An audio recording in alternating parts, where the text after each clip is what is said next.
Меня уже видят, да? Сейчас. Я приветствую вас, уважаемые слушатели.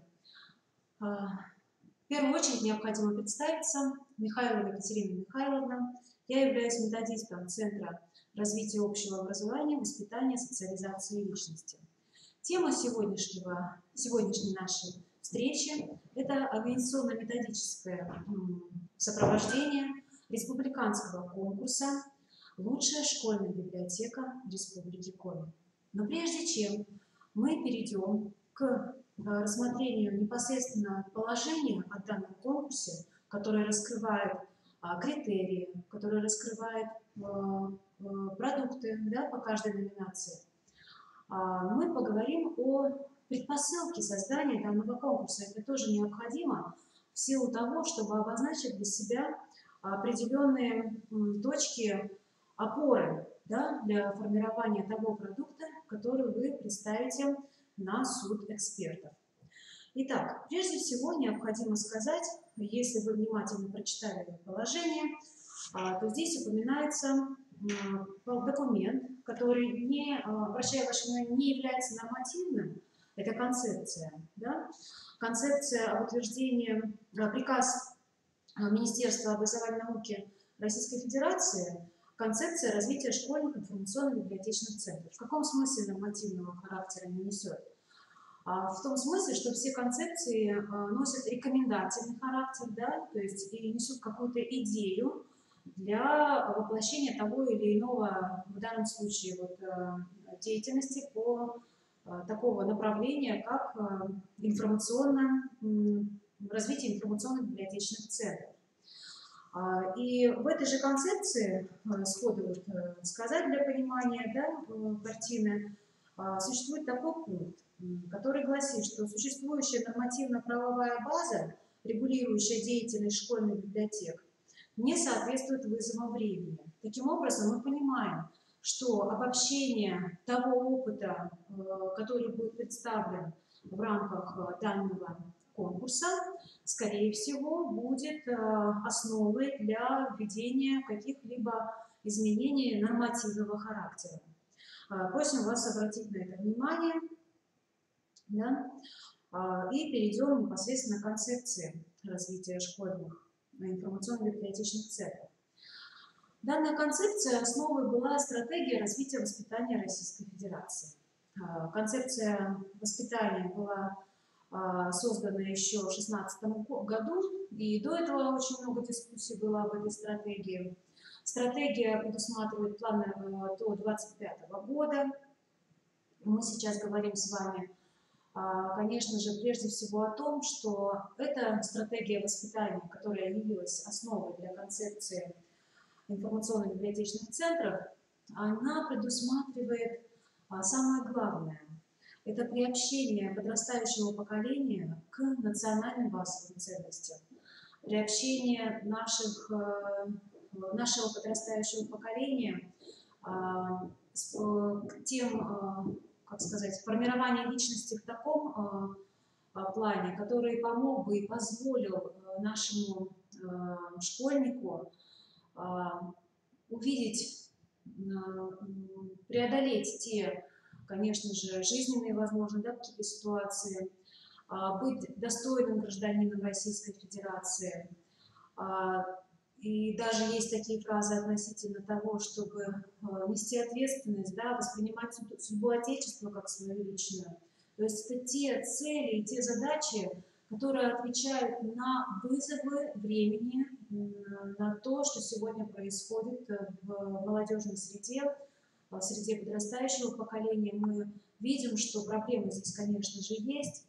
И, безусловно, школа, в которой есть библиотека должна быть одним из тех ресурсов, который поможет справиться с этими вызовами и позволит сформировать личность человека таким образом, конечно же, который позволит сказать о нем, что он действительно полноценный гражданин, да, полноценная личность. И обращаясь к предыдущим годам развития вообще школы, я имею в виду другой период, еще до перестроечный, Конечно же, библиотека играла особую роль. Мы знаем, что наша страна была самая читающая. И я думаю, каждый библиотекарь и руководитель образовательной организации скажет о том, что сейчас это не является, это на самом деле сейчас страна не является, да, самой читающей, к великому сожалению. Поэтому, возможно, этот конкурс позволит в регионах, в наших районах как-то повлиять на эту ситуацию и станет мотивацией для сотрудников библиотеки, для еще более, хотя работа, я знаю, ведется очень большая, плодотворная, да, но хотя бы сформировать те идеи, те цели, к которым необходимо стремиться. Тут же необходимо сказать концепцию духовно-нравственного развития, воспитания личности гражданина. Они очень сильно перекликаются со стратегией развития и воспитания. Прошу вас на это обратить внимание. То есть задачи у нас очень высокие и ценные. Итак, концепция вообще в целом развития информационно-библиотечных центров, она представляет собой систему взглядов на базовые принципы, цели, задачи, основные направления информационно-библиотечных центров. Данная концепция, она говорит прежде всего о том, что с переходом к постиндустриальному информационному обществу, возрастанием роли информационных технологий во всех сферах жизнедеятельности усиливается влияние различных организаций, профессионального сообщества на требования к современной системе образования. В связи с чем и мы предусмотрели в нашем конкурсе такие номинации, как, например, электронная среда, Центр современных технологий, да, школьная библиотека как Центр современных технологий. Но вместе с тем необходимо сказать, что практика ведущих стран мира показывает, что школьная библиотека в настоящее время должна взять на себя не только образовательную, но и воспитательную, в том числе гражданско-патриотическую, духовно-нравственную составляющую воспитания, информационно-методическую, культурно-просветительскую, профориентационную, да, отчасти, обеспечивающие и досуговые функции. То есть представляете, какой огромный пласт лежит на плечах, да, зачастую это один, да, библиотекарь. Какой обширный пласт работы по направлениям различным, формирующим человека. Я повторяюсь, это и образовательное, не только образовательное, но и воспитательное, включающее в себя гражданско-патриотическое, духовно-нравственное воспитание, информационно-методическое, культурно-просветительское, а также досуговая, да, функция. И прежде всего мы понимаем с вами, что школьная библиотека – это социальное пространство. Пространство, которое формирует каждого члена данного социума. Это школьное социальное пространство должно быть, конечно же, открытым, доступным для всех участников образовательных отношений. Об этом мы еще скажем, да, по каждой номинации, кто здесь еще может, да, поучаствовать. Место коллективного мышления, место творчества детей, ключевой элемент инфраструктуры чтения, центр грамотности по формированию читательских навыков. Да, то, о чем мы сказали, то, чего, к сожалению, у нас очень мало сейчас. Дети не стремятся к книгам, больше, конечно же, возможно, их порой интересуют другие вещи. Но важной тенденцией в развитии образования становится предоставление со стороны школьных библиотек инфраструктуры для обучения детей совсем по другим технологиям. Мы имеем в виду электронное обучение, дистанционные образовательные технологии. Здесь же можно сказать о непрерывности образования, гибкого обучения, формирования информационной среды, который может включать в себя электронные информационные ресурсы, совокупность информационных технологий, а также формировать, вот, конечно же, на наш взгляд, формировать прежде всего общественное пространство. Даже, может быть, это будет цель не какая-либо информационная среда и ресурс, а главное это результат, который мы видим, да, от работы библиотеки. Итак, общественное пространство для коллективной работы, позволяющее взаимодействовать всем участникам образовательных отношений. В Российской Федерации, как и во всем мире, школьные библиотеки образовательных организаций становятся значимым фактором развития человека. Возрастает влияние библиотек в образовательной деятельности и в общественной жизни. И здесь необходимо сказать о том, что федеральный закон об образовании, который с 2013 года действует, он предусматривает статью 79 «Государственное общественное управление». Возможно, создатели и законодатели вот этого пункта о том, что возрастает роль в общественной жизни, да, формирует общественное пространство, говорит именно, раскрывает именно вот этот тезис. Сейчас я вам его зачитаю. 89-я статья «Управление системой образования», в которой говорится о том, что управление системой образования осуществляется на принципах законности, демократии, автономии образовательных организаций, информационной открытости системы образования и учета общественного мнения, носит государственно-общественный характер. Носит государственно-общественный характер. И действительно, если мы обратимся к второй статье Федерального закона об образовании, мы увидим там понятие образования. Каждый раз, вот, каждые наши курсы я задаю первый же вопрос. Что такое образование? Что? И, к сожалению, очень часто я слышу тишину в ответ. Нужно понять, какой смысл и деятельность, которую осуществляет, да, образовательная организация. Конечно же, образование – это единый целенаправленный процесс обучения и воспитания. Единый целенаправленный процесс обучения и воспитания. Конечно же, здесь и наши известные зоны, знания, умения, навыков, да? И этот процесс должен отвечать требованиям и запросам, и интересам кого? Прежде всего, личности, семьи, общества и государства. То, с чего мы с вами и начали. Вот эта задача перед нами стоит в целях интеллектуального, духовно-нравственного, творческого, физического, профессионального развития человека, удовлетворения его образовательных потребностей и интересов. Таким образом, мы понимаем, что когда мы говорим об общественном пространстве, которое формирует библиотека, наверняка каждый из тех, кто сейчас слушает, тех, кто принимает участие в конкурсе, может, ну, так сказать, действительно похвастаться тем, что что формируются в праздники, да, формируются какие-то клубы при школьных библиотеках, общности, да, по интересам. Действительно разные участники образовательных отношений здесь проявляют свой творческий потенциал. Они получают удовлетворение от этого процесса, находят ответы и на свои вопросы. Да? Кто такие участники образовательного процесса? Безусловно, прежде всего, это обучающиеся, да? Конечно же, педагогические, да, работники, сотрудники, педагогические работники, кто еще? Здесь же, безусловно, нужно сказать о родителях, да, которые тоже должны быть заинтересованы в той деятельности, которую осуществляет их ребенок.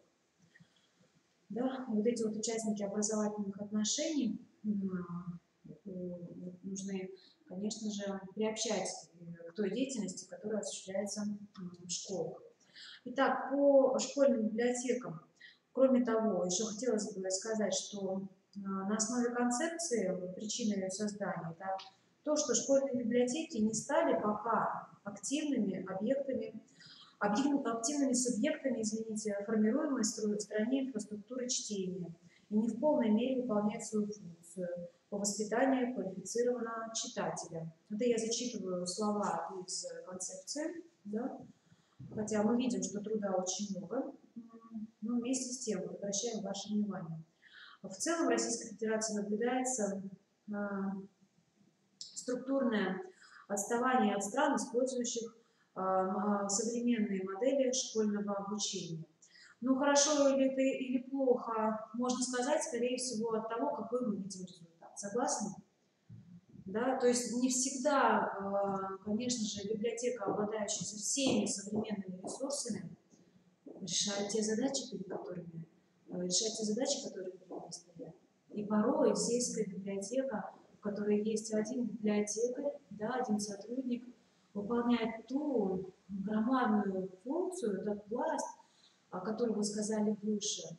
И замечательно, что есть такие библиотеки. И что касается, по поводу концепции, я думаю, что можно уже завершить. Конечно же, задачи школьных библиотек тоже мы зачитаем обязательно. Это первое – совершенствование нормативно-правового, научно-методического, кадрового, материально-технического, информационно-ресурсного и программного, да, деятельности по обеспечению школьных библиотек. Организация методического сопровождения деятельности школьных библиотек. Расширение функций школьных библиотек для комплексной поддержки образовательной деятельности в соответствии с требованиям ФГОС. Создание условий для дополнительного профессионального образования педагогов и библиотекарей. Мы знаем, что тот же самый ФГОС на всех уровнях, он также говорит о том, что необходимо приобщать национальным базовым ценностям, да, о которых мы тоже с вами выше сказали. И цель концепции – это создание условий для формирования современной школьной библиотеки как ключевого инструмента новой инфраструктуры, образовательной организации, обеспечивающей современные условия обучения и воспитания. Это мы опять же возвращаемся к чему? Правильно, к определению, что же такое образование. Единый целенаправленный процесс обучения и воспитания. Эту же цель отчасти предусматривает и наша концепция. Итак, что касается самого положения. Конечно же, когда мы готовимся к вебинару, для нас зачастую кажется, что положение достаточно исчерпывающее, и, возможно, нет необходимости в раскрытии каких-то показателей, потому что они все уже имеются. Но вместе с тем мы решили все-таки немножко поговорить о том, что подразумевалось под тем или иным критериям, какой продукт мы ожидаем, потому что уже идут конкурсные работы. Мы, конечно же, их сейчас обрабатываем. И вот по итогам тех работ, которые уже пришли, хотим сказать вот о следующем. Что касается самого конкурса в целом, мы хотели бы прежде всего, организаторы, создатели этого конкурса, увидеть хорошие и интересные практики. Школьную библиотеку в действии, да, что действительно она работает так, когда мы видим результат. Школьную библиотеку в действии. По поводу первой номинации. Школьная библиотека – Центр поддержки развития и чтения.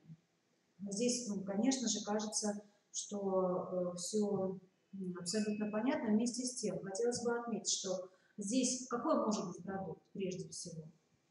Центр поддержки развития чтения. Допустим, это будет какое-либо создание какого-то объединения на базе библиотеки, клуба по интересам. Да? По поводу оригинальности, здесь что необходимо сказать? Должна быть какая-то новизна, особенность какая-то отличительная, да, той деятельности, или того проекта, или того направления, которое реализуется библиотекой. Итак, новизна, особенность отличительная от других. И самое главное, конечно же, соответствие тем потребностям, которые видят сейчас, в данный момент, в данной социальной среде, школа, да, школьная библиотека. Здесь же необходимо сказать о том, что степень вовлеченности школьников. Конечно же, мы не имеем в виду процентное какое-то соотношение.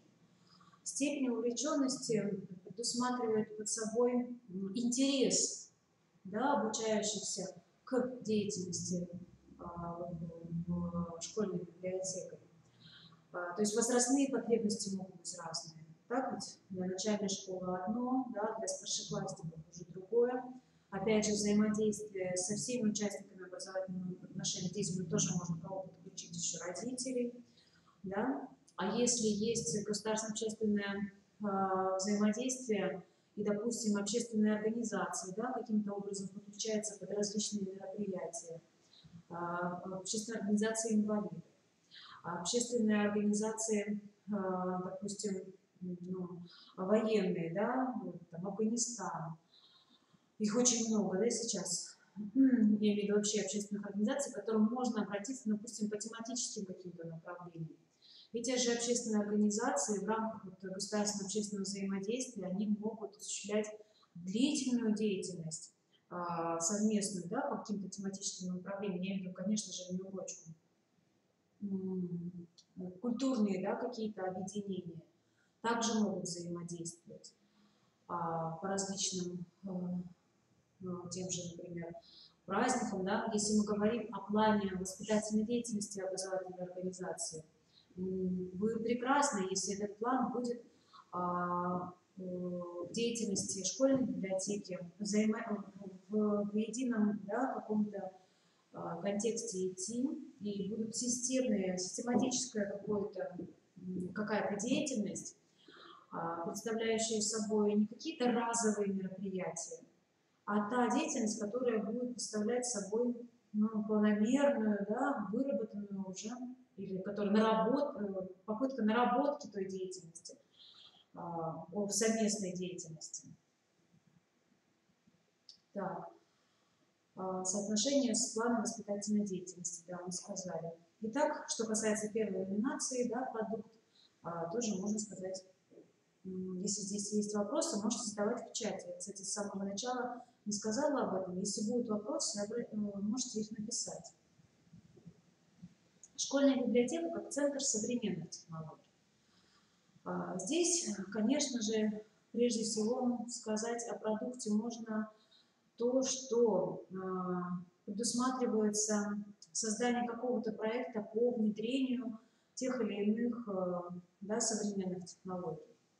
Работа с ИКТ, да, информационно-коммуникационными технологиями, формирование информационных ИКТ компетенций, исследовательская какая-то деятельность, то есть проект по исследовательской деятельности, проектная исследовательская деятельность. Вот такой очень расширенная, да, номинация, которая предусматривает развитие дополнительных сервисов, дополнительных ресурсов, позволяющих, отвечающих потребностям участника образовательных отношений.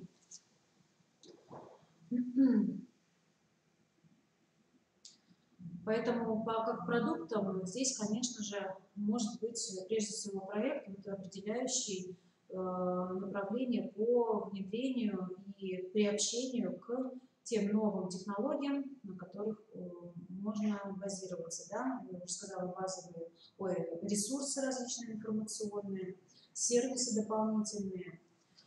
И здесь же мы хотели бы отметить, что зачастую библиотеки, конечно же, не обладают, вот, допустим, по концепции необходимо зонирование, да, библиотеки. Это, конечно же, идеал. К идеалу, к которому, конечно, нужно и можно стремиться.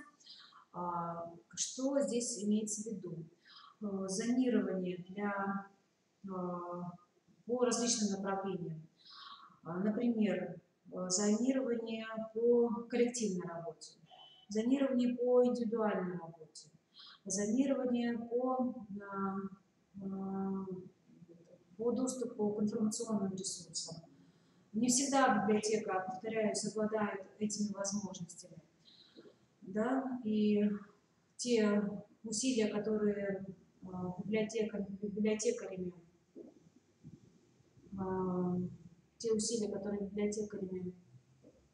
привносятся, конечно же, заслуживают глубокого уважения. Итак, по критериям оценивать здесь тоже, что прежде всего хотелось бы отметить. Вот опять же по зонированию, да, это интерактивность, опять же, по степени увлечения школьников мы сказали, по эффективности. Да, какая эффективность, как она может быть прослежена? Да? Прежде всего, конечно же, это вот результат, да, выполнение каких-то задач, которые стоят у нас которые есть в этом проекте, и достигнуты они или нет, или какая у них в прогрессии, да, какой может быть достигнут результат. Качество проекта, прежде всего, это наличие всех структурных компонентов. Конечно же, должна быть системность, да, об этом мы уже сказали, ресурсная оснащенность. Но, опять же, это вопрос организационный больше, да, ресурсная оснащенность. И порой бывает, что, конечно же, мы уже упомянули, библиотека, не обладая достаточной ресурсной оснащенностью, очень благополучно справляется со всеми задачами, которые перед ней стоят, усилиями именно людей, которые в большей степени работают, зачастую бывает и на энтузиазме, да, и на своем каком-то вот заинтересованности, на своем призвании, да. Так. По поводу соответствия заявленной номинации, думаю, тоже здесь не стоит уже раскрывать, это понятно. Переходим к третьей номинации «Библиотека. Комфортная среда». Здесь продуктом должен быть, конечно, что желают увидеть эксперты, это видеоролик, не больше 5 минут. Оригинальность, сказали, новизна идеи, уникальность и актуальность, степень вовлеченности школьников, качество оформления. По поводу информационной насыщенности хотелось бы тоже отметить. Очень бы хотелось, конечно же, порой это бывает сложно, чтобы в видеоролике участвовали, да, не одни и те же, например, не одна и та же группа школьников, а может быть это будут разные, да, участники образовательных отношений и в разные периоды. Конечно же, не всегда библиотека обладает вот этими ресурсами, например, собрать, да, за год, который уже был, допустим, видео или фото, да, но очень бы хотелось, если есть такая возможность, вот за какой-то длительный период предоставить 5-минутном ролике, да, то есть не казалось, чтобы это было сиюминутное какое-то вот создание, то есть вот хотелось бы увидеть какой-то длительный процесс, который уже имел место быть в библиотеке, или который планируется. Ну вот хотелось бы как можно больше наполненности по различным участникам образовательных отношений. Вот так обозначим. Итак, школьная библиотека, электронная среда. Здесь прежде всего имеется в виду работа участников образовательного процесса с удаленными сервисами других базовых ресурсов.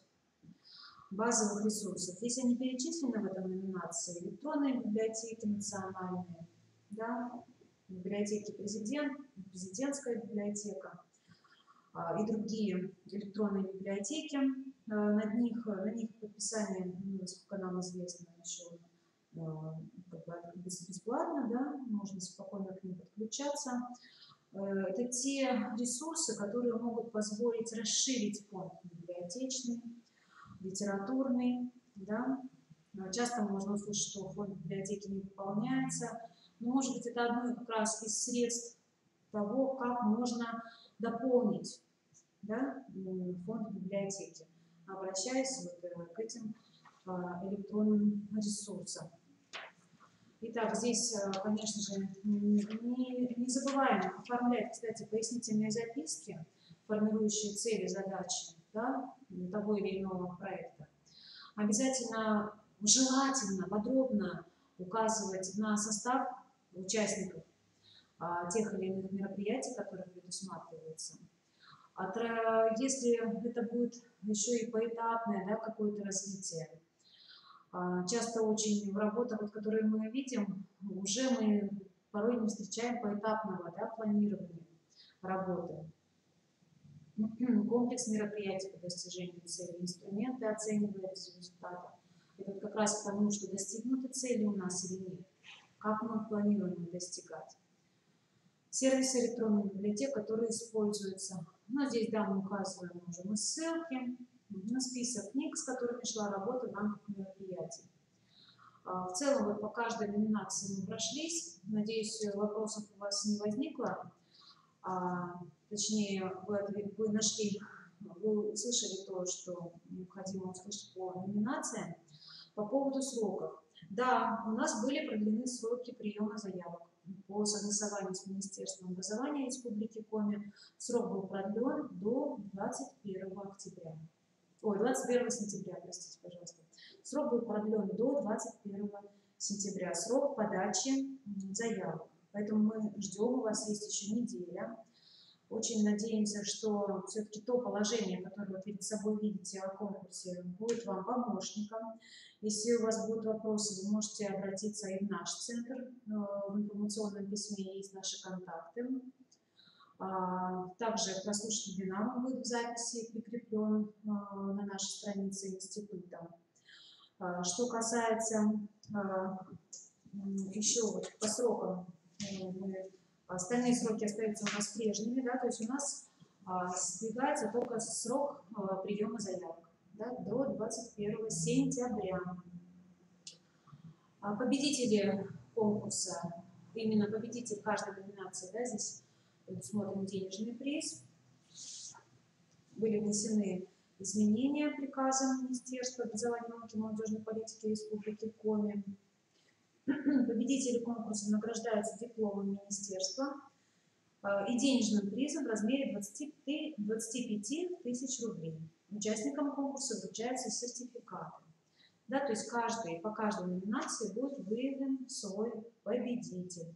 Будет создаваться рейтинг, да, список участников по всем критериям будут набраны то или иное количество баллов, да, будут наши эксперты работать с ними.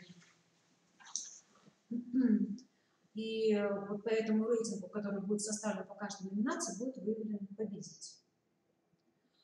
В информационном письме сказано о том, что победители будут награждаться в рамках форума, который проводится ежегодно, государственного образования, да, общество государственного образования. В рамках этого форума будут награждаться победители лучшей школьной библиотеки Республики Коми. Что еще особенно хотелось обратить ваше внимание, когда вы отправляете заявки, вот несколько заявок уже было получено без подписи руководителя образовательной организации или в формате Word. Да? Конечно же, это недопустимо. Мы видим, что есть требования по оформлению конкурсных материалов. Заявки обязательно оформляйте в формате PDF. Можете дублировать, конечно, Word.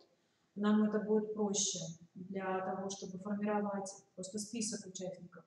Можно это сделать, но наличие PDF-формата с подписью и печатью, он необходим для включения вообще, в принципе, вас в заявку, в участники данного конкурса. То есть заявки без этих подписей, без вордовского документа будут отслеживаться, мы будем связываться с вами, чтобы вы, конечно, исправляли ситуацию.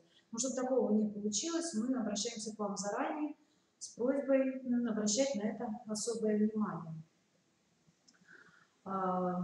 Вот также просим обратить внимание, что ссылок для прикрепления конкурсных материалов в тех вкладках, которые есть на нашем сайте, не предусмотрена загрузку конкурсных материалов, как это бывает на других конкурсах.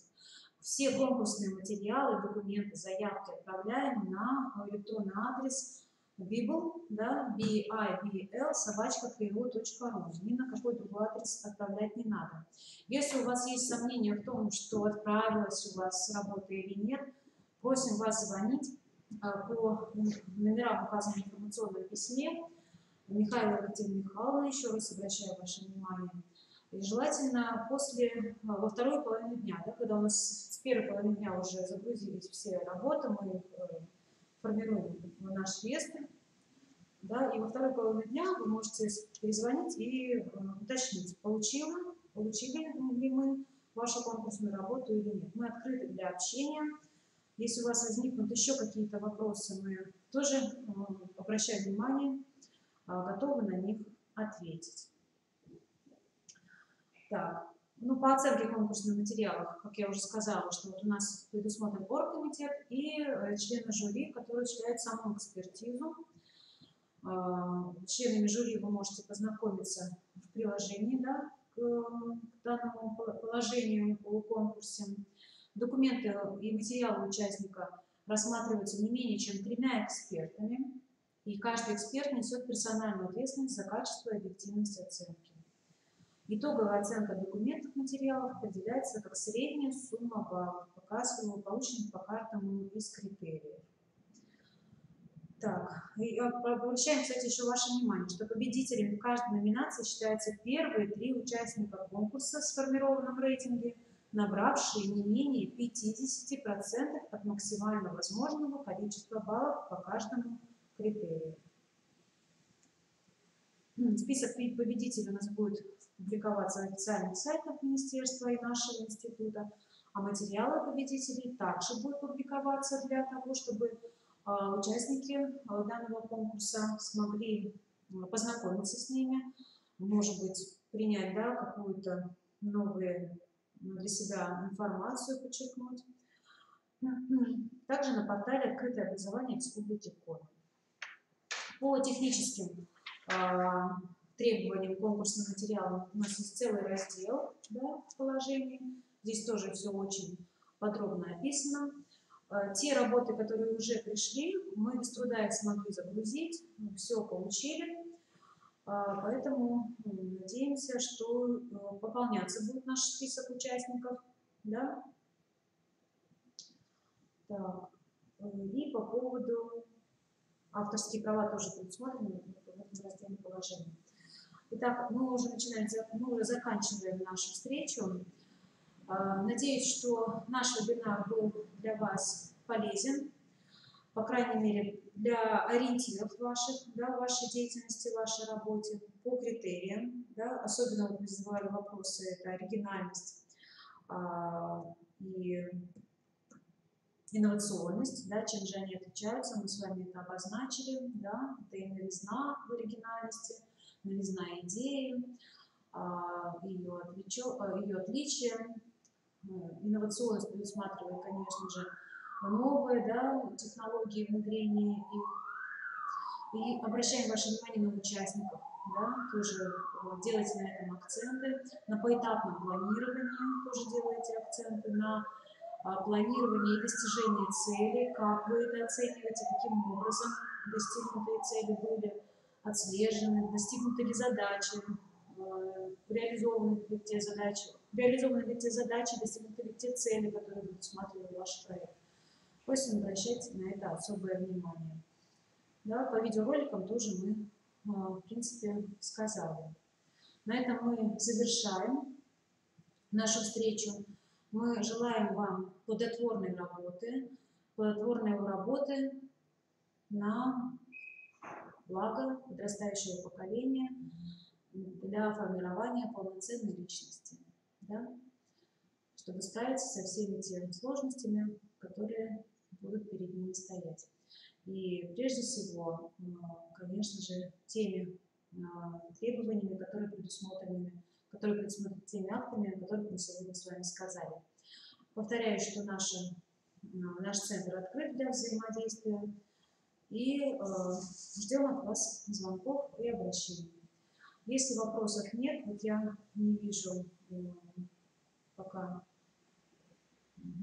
Может быть, это происходит потому, что задержка идет в нашей встрече. Ну, сейчас, наверное, мы тогда заканчиваем нашу встречу. И если будут вопросы, просим вас обращаться. Всего вам самого доброго. До свидания.